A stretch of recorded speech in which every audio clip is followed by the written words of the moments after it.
Hello बच्चों, आज हम लोग क्लास 10th का ज्योग्राफी पढ़ेंगे। ज्योग्राफी में पहला चैप्टर है भारत संसाधन एवं उपयोग, है ना। संसाधन और उसके उपयोग के बारे में पढ़ना है। तो सबसे पहले हम संसाधन के बारे में जानेंगे।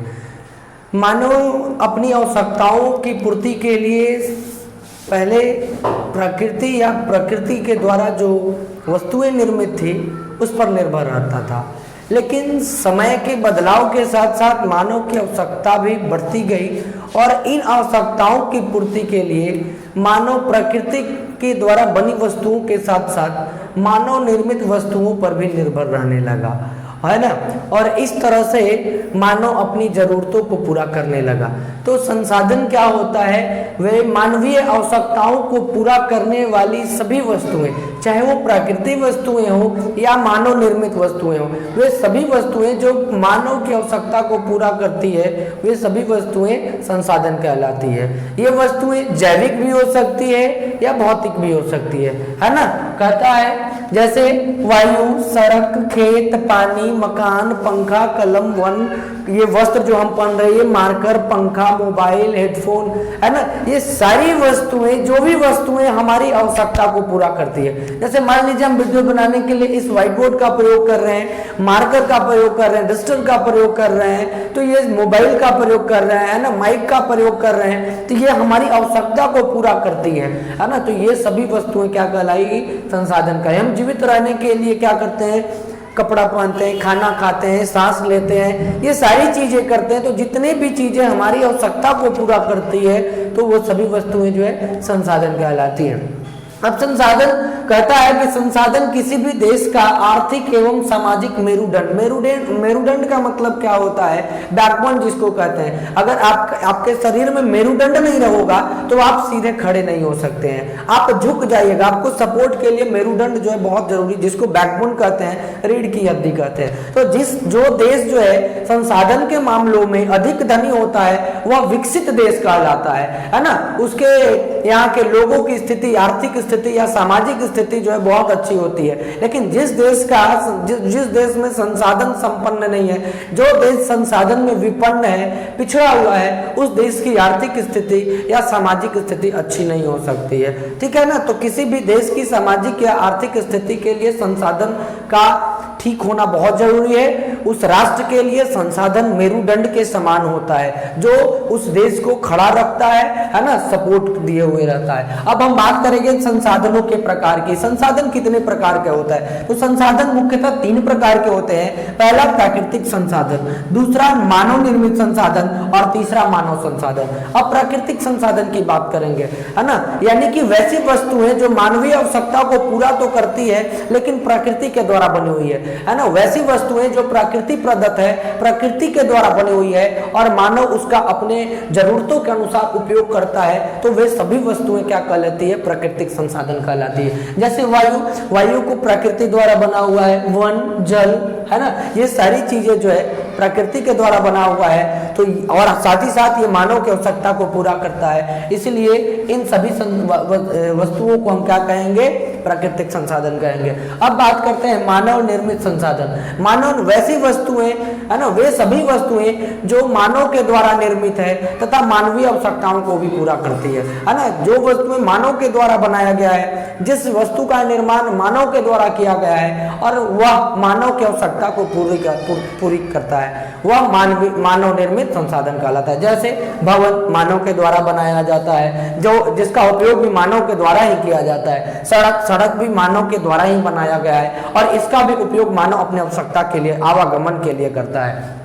रेल का भी जो है निर्माण मानव के द्वारा किया गया है और इसका भी उपयोग जो है वह अपनी आवश्यकता की पूर्ति के लिए करता है। तो मानवीय संसाधन वह संसाधन है जो मानव अपनी आवश्यकता के लिए निर्माण किया है और इसका जरूरत के अनुसार उपयोग करता है। तो वे सभी संसाधन मानव निर्मित संसाधन कहलाते हैं। अब बात करते हैं तीसरा एक गण है मानव संसाधन।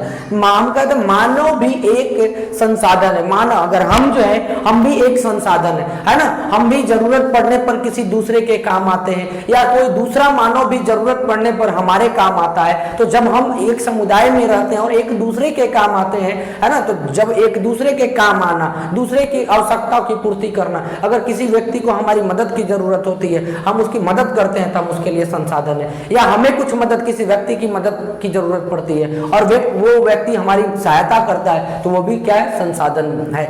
मानव एक ऐसा संसाधन है जो संसाधनों का निर्माण भी करता है ना, संसाधनों का उत्पादन भी करता है और संसाधनों का उपभोग भी करता है, यानी कि संसाधन का उपयोग भी हम करते हैं और निर्माण भी करते हैं। अब हम बात करेंगे संसाधनों का वर्गीकरण, है ना। संसाधनों का वर्गीकरण 4 आधार पर किया गया। पहला उत्पत्ति के आधार पर, उत्पत्ति के आधार पर संसाधनों को 2 भागों में बांटा गया है। पहला जैव संसाधन और दूसरा अजैव संसाधन। दूसरा था उपयोगिता के आधार पर, उपयोगिता के आधार पर संसाधन को भी 2 भागों में बांटा गया है। पहला नवीकरणीय संसाधन और दूसरा अनवीकरणीय संसाधन। उसके बाद तीसरा था स्वामित्व के आधार पर संसाधन। स्वामित्व के आधार पर संसाधनों को 4 भागों में बांटा गया है। पहला निजी संसाधन, दूसरा सामुदायिक संसाधन, तीसरा राष्ट्रीय संसाधन और चौथा अंतरराष्ट्रीय संसाधन। उसके बाद विकास के आधार पर संसाधनों को भी 4 भागों में बांटा गया।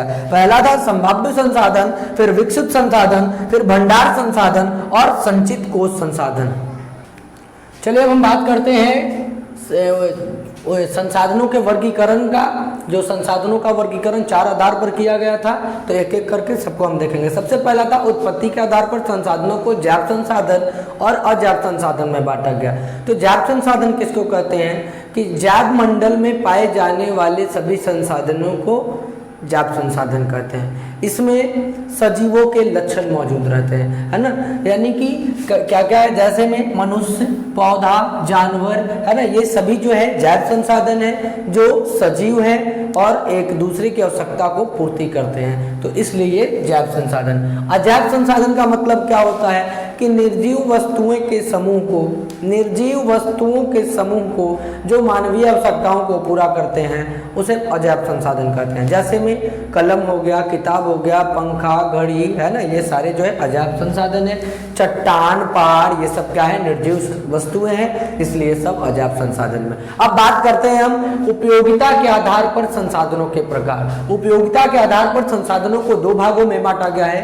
पहला नवीकरणीय संसाधन और दूसरा अनवीकरणीय संसाधन। नवीकरणीय संसाधन क्या होता है कि वैसे संसाधन जिसका हम अभी उपयोग कर रहे हैं, है ना, और अगर खत्म भी हो जाए, अगर एक बार उनका भंडारण समाप्त भी हो जाए, तो पुनः हम उन्हें भौतिक प्रक्रिया या रासायनिक प्रक्रिया या अन्य प्रक्रिया द्वारा आसानी से प्राप्त कर सके, वैसे संसाधन को हम नवीकरणीय, या नवीकरणीय का मतलब फिर से उनको प्राप्त करना, है ना, पुनः प्राप्त करने की जो क्रिया है वही नवीकरणीय कहलाता है। और वैसे संसाधन जिन्हें हम पुनः प्राप्त कर सकते हैं भौतिक, रासायनिक या अन्य विधियों द्वारा, अन्य प्रक्रियाओं द्वारा, तो वे क्या कहलाते हैं, नवीकरणीय संसाधन। जैसे हवा, है ना, जल, सूर्य का प्रकाश, ये सारे जो है नवीकरणीय संसाधन। और नवीकरणीय संसाधन वैसे संसाधन जिनका निर्माण जो है बहुत ही जटिल प्रक्रिया द्वारा होता है और इनके निर्माण में लाखों वर्ष लग जाते हैं। अगर इनका भंडारण एक बार समाप्त हो जाता है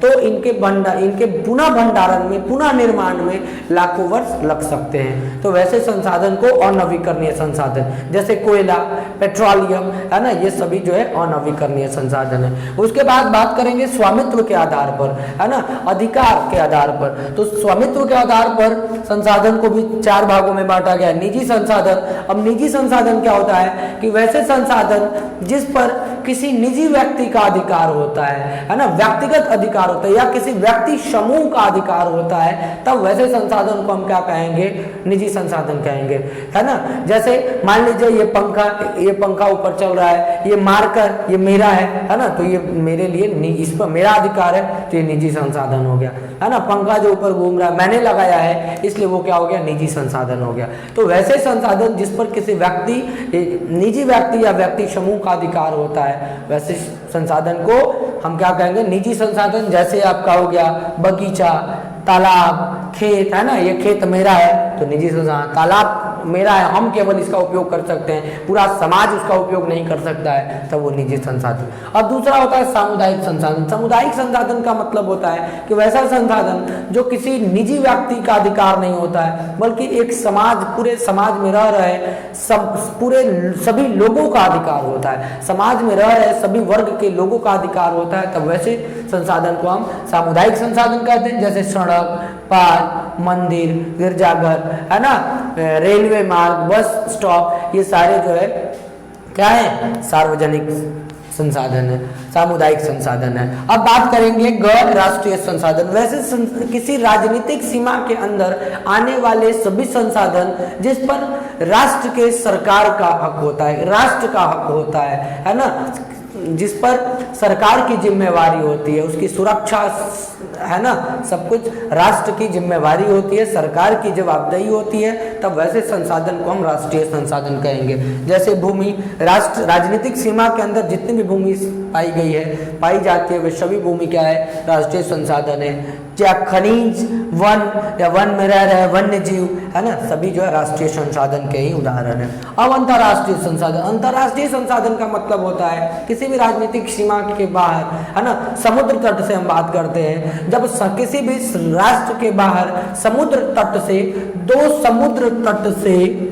200 किलोमीटर दूर, समुद्र तट से 200 किलोमीटर दूर स्थित वैसे संसाधन, है ना, को हम क्या कहेंगे, अंतर्राष्ट्रीय संसाधन कहेंगे। इसका उपयोग, है ना, इसका उपयोग जो है अंतर्राष्ट्रीय संस्थाओं के, है ना, अंतर्राष्ट्रीय संस्था के मान्यता के आधार पर ही कोई राष्ट्र इसका उपयोग कर सकता है। ऐसे नहीं कि कोई भी राष्ट्र गया और अंतर्राष्ट्रीय संसाधन का उपयोग कर ले, है ना।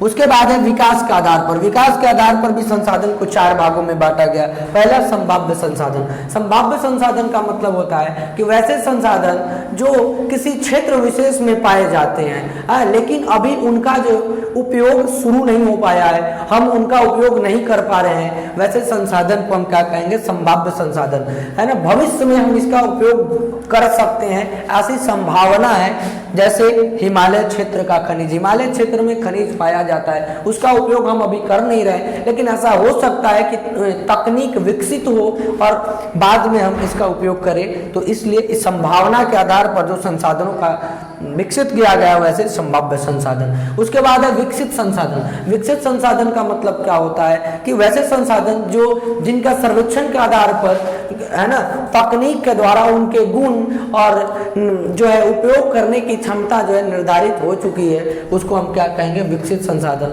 जिसमें गुजरात क्षेत्र में भुज में सौर ऊर्जा का बहुत बड़ा प्लांट लगाने का काम तेजी से चल रहा है ना, जो भविष्य में जो है इसका उपयोग किया जाएगा, तो ये विकसित संसाधन में आ जाता है। उसके बाद हम बात करते हैं भंडार संसाधन, यानी कि वैसे संसाधन जिसका भंडार हमारे यहाँ असीमित है, लेकिन, है ना, उसकी असीम क्षमता पाई जाती है, लेकिन तकनीक के पूर्ण रूपेण विकसित ना होने के कारण हम उन संसाधनों का सही ढंग से उपयोग नहीं कर रहे हैं, तो वैसे संसाधन को हम भंडार संसाधन कहते हैं। जैसे जल, ऑक्सीजन, हाइड्रोजन, ये सारे जो है भंडार संसाधन में आते हैं। उसके बाद संचित कोष संसाधन। वैसे ये भी संसाधन, संचित कोष संसाधन और भंडारण संसाधन दोनों एक ही तरह के संसाधनों में आते हैं, एक ही प्रकार के हैं। जैसे अभी हम लोग क्या है, नदियों पर बांध बनाकर, बड़े बड़े नदियों पर बांध बनाकर, है ना, बिजली के उत्पादन का कार्य कर रहे हैं, लेकिन भविष्य में एक ऐसा समय आएगा जब छोटे छोटे नदियों पर भी बांध बनाकर बिजली उत्पादन का कार्य किया जाएगा, तब वैसे संसाधन को हम क्या कहेंगे, संचित कोष संसाधन, है ना। अभी नदी के जल को संचित किया जा रहा है, सुरक्षित किया जा रहा है, और तब ये सब संचित कोष संसाधन में आते हैं। चलिए बात करते हैं संसाधन नियोजन। संसाधन नियोजन क्या होता है? कहता है कि संसाधन का विवेकपूर्ण उपयोग ही संसाधन नियोजन कहलाता है। अगर हम संसाधन का ढंग से उपयोग करते हैं, जितना हमें जरूरत है, जरूरत के अनुसार उपयोग करते हैं, तब वो संसाधन नियोजन कहलाता है। अगर हमें अब जरूरत के ज्यादा उपयोग करें, हम संसाधनों का दोहन करने लगे, तब वह संसाधन नियोजन नहीं कहलाएगा, है ना। संसाधन नियोजन का अर्थ यह होता है कि हम संसाधनों का जरूरत के ही अनुसार करें, जितनी जरूरत है उतना ही संसाधनों का उपयोग करें, यानी कि संसाधनों का विवेकपूर्ण उपयोग ही क्या कहलाता है, संसाधन नियोजन है। संसाधन नियोजन किसी भी राष्ट्र के विकास के लिए आवश्यक होता है। अगर संसाधनों का उपयोग जो है अगर हम जरूरत के अनुसार करें, है ना, विवेकपूर्ण ढंग से करें, तो किसी भी राष्ट्र को, है ना, वो विकास की पथ पर आगे ले जाने का काम करता है। अब हम बात करते हैं संसाधनों का संरक्षण। संसाधनों का संरक्षण क्या होता है? कहता है कि सभ्यता एवं संस्कृति के विकास में संसाधनों की अहम भूमिका होती है। किसी भी राष्ट्र के सभ्यता के या संस्कृति के विकास में संसाधनों की जो भूमिका होती है बहुत ही अहम होती है, किंतु लोग जो है संसाधनों का अविवेकपूर्ण उपयोग करने लगते हैं, है ना, आवश्यकता से अधिक उपयोग करने लगते हैं, जिसके कारण सामाजिक, आर्थिक, सांस्कृतिक एवं पर्यावरणीय समस्याएं उत्पन्न होने लगती है। और इन समस्याओं के समाधान हेतु विभिन्न स्तरों पर संसाधनों के संरक्षण की आवश्यकता है। यानी कि कहने का मतलब है कि अगर हम संसाधनों का संरक्षण है, यानी संसाधनों का हम नियोजित ढंग से, विवेकपूर्ण ढंग से उपयोग करते हैं, तब वह क्या कहलाता है? संसाधन, वही संसाधन का संरक्षण कहलाता है। अब महात्मा गांधी जी ने भी कहा था कि हमारे पास पेट भरने के लिए तो बहुत कुछ है, हम अपने पेट तो भर सकते हैं, हमारे इतने हमारे यहाँ है संसाधन कि हम उससे पेट भर सकते हैं, लेकिन पेटी नहीं भर सकते। पेटी भरने के लिए हमारे पास जो है पर्याप्त मात्रा में संसाधन नहीं है, हमारे पास संसाधनों की कमी है। तो इसीलिए उन्होंने कहा था कि हमारे पास पेट भरने के लिए बहुत कुछ है, लेकिन पेटी भरने के लिए कुछ नहीं, पेटी भरने के लिए नहीं है। अब हम बात करते हैं संसाधनों के संरक्षण के लिए अंतरराष्ट्रीय स्तर पर बहुत सारे कदम उठाए गए, है ना, जिसके कारण जो ताकि जो है हमारा पर्यावरणीय विकास हो या ये पूरा विश्व जो है विकास के पथ पर आगे बढ़े। सबसे पहले 1968 में क्लब ऑफ रोम ने संसाधन संरक्षण की वकालत की थी। उसी ने अंतरराष्ट्रीय स्तर पर 1968 में, ध्यान रखिएगा ऑब्जेक्टिव में पूछेगा, 1968 में क्लब ऑफ रोम ने संसाधन संरक्षण की वकालत की थी, वो भी अंतरराष्ट्रीय स्तर पर। उसके बाद 4 साल बाद 1972 में स्टॉकहोम में एक जगह है स्टॉकहोम, वहां पर पर्यावरण के संरक्षण हेतु सबसे पहला विश्व शिखर सम्मेलन हुआ था। और इसी सम्मेलन के बाद जो है प्रत्येक वर्ष 5 जून को पर्यावरण दिवस मनाया जाने लगा। उसके बाद 13 से 14 जून को 1992 को